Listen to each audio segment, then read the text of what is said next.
লেখা হবে নগদ লেনদেনগুলো, তার মানে যেসব লেনদেনে নগদ টাকা জড়িত থাকে।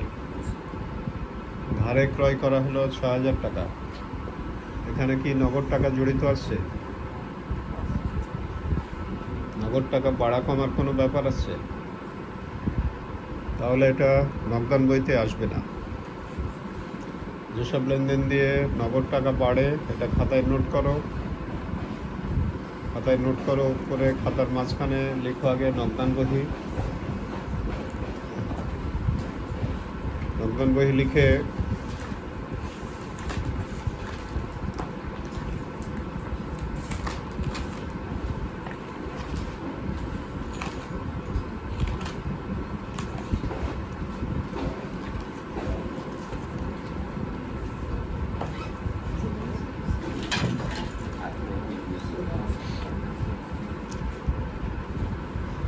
নগদান বই লিখে লিখো টাকা বাড়লে ডেবিটে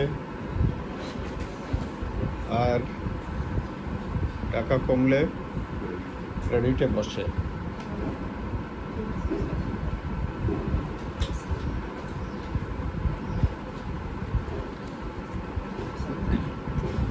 টাকা বাড়লে ডেবিটে এবং টাকা কমলে ক্রেডিটে বসে।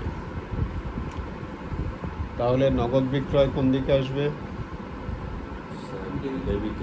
ডেবিটে। নগদ ক্রয় কোন দিকে আসবে? ক্রেডিটে। ধারে ক্রয় কোন দিকে আসবে? ধারে ক্রয় দিয়ে নগদ টাকা বাড়ে কমে কিছু হয়? জাকারিয়া শুনতেছ? পুরো ব্যাপারটা আমি তোমার কাছ থেকে জানতে চাইব। ধারে ক্রয় দিয়ে নগদ টাকা বাড়ে কমে কিছু হয়? তাহলে ধারে ক্রয় নগদান বইতে টোটালি আসবে না। কলকবজার অবচয় ধার্য করা হলো, এটা নগদান বইয়ের কোন দিকে আসবে?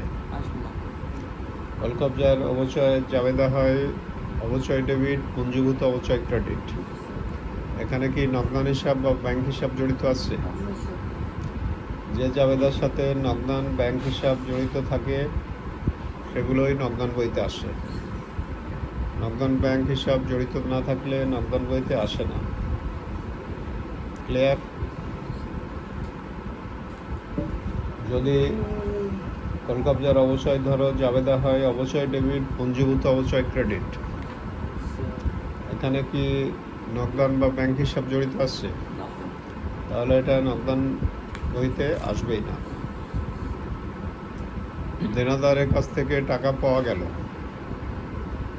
এটা কোন দিকে আসে? ডেবিটে। দেনাদার কাছ থেকে টাকা পাওয়া গেলে টাকা বাড়ে না? প্রথম লাইনে কি লিখেছো? ওই প্রথম লাইনের উপরে এই চ্যাপ্টার প্রথম লাইনে কি লিখলাম? টাকা বাড়লে ডেবিট আর টাকা কমলে ক্রেডিট। তাহলে কি এখানে কলকবজা বাড়া কমার ব্যাপার চিন্তা করা যাবে? কলকবজা বাড়া কমার ব্যাপার চিন্তা করা যাবে? এখানে করা যাবে? যাবে না। যন্ত্রপাতি বাড়া কমার কথা চিন্তা করা যাবে? তাহলে কি চিন্তা করতে হবে?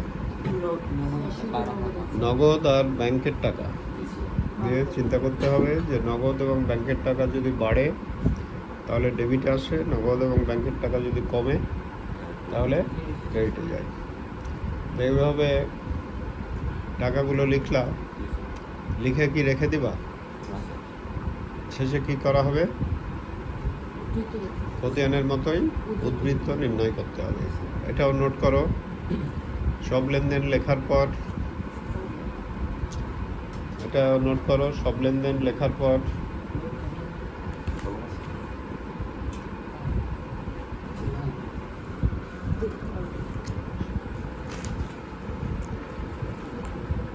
সব লেনদেন লেখার পর নোট করো, সব লেনদেন লেখার পর মাসের শেষে উদ্বৃত্ত নির্ণয় করা হয়। কবে? তাহলে উদ্বৃত্ত নির্ণয় করা হচ্ছে কবে? মাসের শেষে। যদি জুনের অঙ্ক হয় তাহলে জুন মাস কত তারিখের? 30 তারিখ। জুনের 30 তারিখে ব্যালেন্স সিডি নির্ণয় করবা। ব্যালেন্স সিডি কোন দিকে হয়? ডান দিকে। ক্রেডিট। লিখো লিখো, যেদিকে টাকা কম থাকে সেদিকে ব্যালেন্স সিডি হয়। উদ্বৃত্ত, হ্যাঁ। মাসের শেষে উদ্বৃত্ত